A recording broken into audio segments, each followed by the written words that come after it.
रावणाची. एके दिवशी नंदीने रावणाला त्याचे पुष्पक विमान कैलासावरून नेण्यास मनाई घातली. त्यामुळे प्रचंड संतापलेल्या रावणाने आपल्या सामर्थ्याचा गर्व करत मी कैलास पर्वत उचलून लंकेला घेऊन जाईन अशी धमकी दिली आणि आपल्या सामर्थ्यावरच त्याने कैलास पर्वत उचलण्यास सुरुवात केली. हे बघून भगवान शंकराने त्याच्या पायाच्या अंगठ्याने कैलास पर्वत दाबून धरला.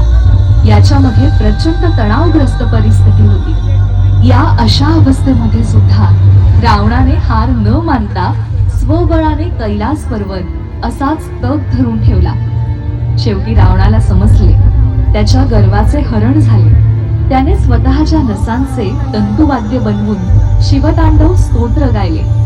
हे पाहून शिवाने त्याला आशीर्वाद दिला, म्हणजेच त्याला अनुग्रहित केले. रावण अनुग्रहाचे हे शिल्प आपल्याला बऱ्याचशा लेण्यांमध्ये आणि मंदिरांवर सुद्धा पाहायला मिळते.